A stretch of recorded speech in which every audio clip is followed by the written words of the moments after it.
Pengertian. Sistem informasi geografis dapat dikatakan sebagai kesatuan formal yang terdiri dari perangkat lunak, perangkat keras, prosedur, database, dan jaringan komunikasinya yang digunakan untuk memfasilitasi proses pemasukan, penyimpanan, manipulasi, penampilan data beserta informasi geografisnya, baik secara 2 dimensi atau 3 dimensi. Ini adalah flowchart GIS 3D untuk memperoleh gambaran bentuk visual 3D. Langkah pertama adalah dengan membuka Digital Elevation Model, DM, atau Digital Terrain Model, DTM. Data DM, DTM adalah data kondisi permukaan tanah dasar yang berisi data koordinat, X, Y, Z, di mana X adalah data latitude, Y adalah data longitude dan Z adalah data ketinggian. Biasanya database ini dijadikan dasar dari sebuah multi-layer database. Data ketinggian 0 adalah data ketinggian air laut rata-rata, sedangkan data dengan tanda minus bisa diartikan berada di bawah permukaan laut, sedangkan apabila ada tanda plus berarti ada di atas permukaan laut. Data DM yang dipakai ini diambil dari Badan Informasi Geospasial dengan kerapatan antara 7 sampai 8 meter per pikselnya. Menggunakan data DM kita dapat melihat potongan melintang, memanjang, 3 dimensi dan lain-lain. Data DM ini dapat diolah menjadi data kontur, baik dari data DM atau data batimetri. Step berikut adalah tentang database vektor. Database vektor. Database ini terdiri dari titik, garis dan area beserta informasi penting yang terhubung dalam koordinat, X, Y, yang dikelompokkan dalam kelompok tertentu untuk kepentingan dan maksud dari GIS ini.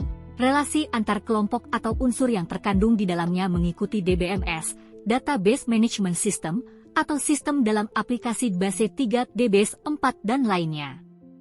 Pada umumnya data ini biasa disebut dengan peta digital. Step berikut adalah menyatukan atau overlay data DM dan data vektor.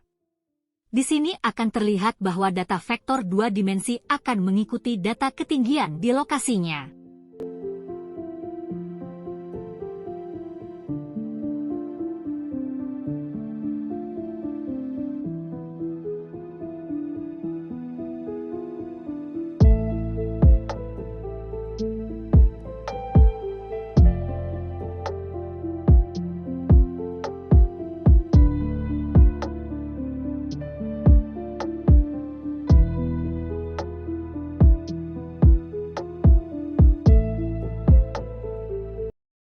Step ini adalah membuat data raster yang berkoordinat berupa foto satelit, foto udara, lebih baik dengan akurasi zoom level di atas 18.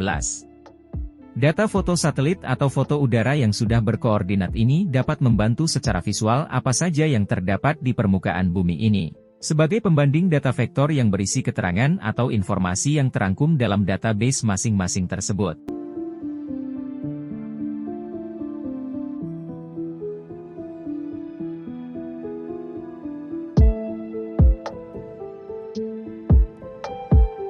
Step berikut adalah menyatukan data DM dengan data foto satelit, raster, foto udara, lebih baik jika zoom levelnya di atas 18.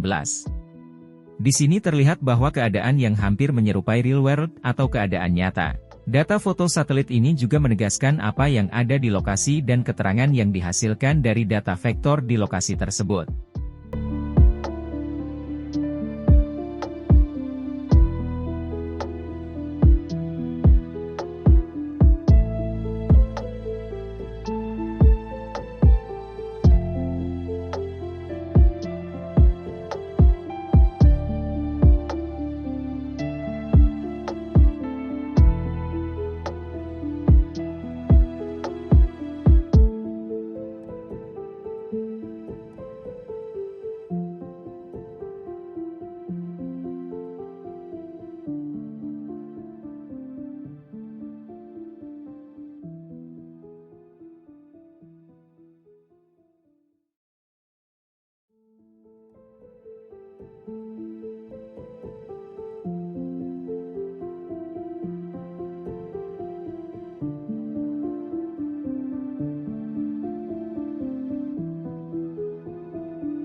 Berikut adalah membuat data bangunan yang ditingkatkan gridnya sehingga bangunan tersebut akan bisa menyatu dalam DM atau permukaan tanah dasar. Hal ini biasanya dibuat dalam desain CID untuk suatu perencanaan bangunan bendung, gedung, jalan dan lainnya. Setelah ditingkatkan gridnya, maka kita bisa membuat suatu simulasi atau perencanaan apabila terjadi suatu aliran air yang meningkat, banjir, atau perubahan cuaca global sehingga air laut akan naik, atau perkiraan tumpahan lahar dari gunung yang meletus dan lain-lain.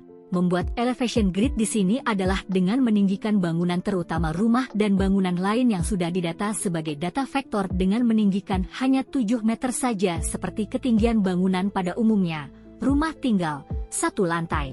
Untuk data vektor bangunan yang sudah didata dengan ketinggian tertentu maka ketinggian tersebut akan otomatis menyesuaikan ketinggiannya. Step berikut adalah menyatukan data DM dan data building elevation grid dan data foto satelit, sehingga penampakannya kian mendekati keadaan sebenarnya, dunia nyata. Dengan data ini maka kita dapat membuat suatu simulasi mengenai flow watershed, area watershed, atau simulasi lain.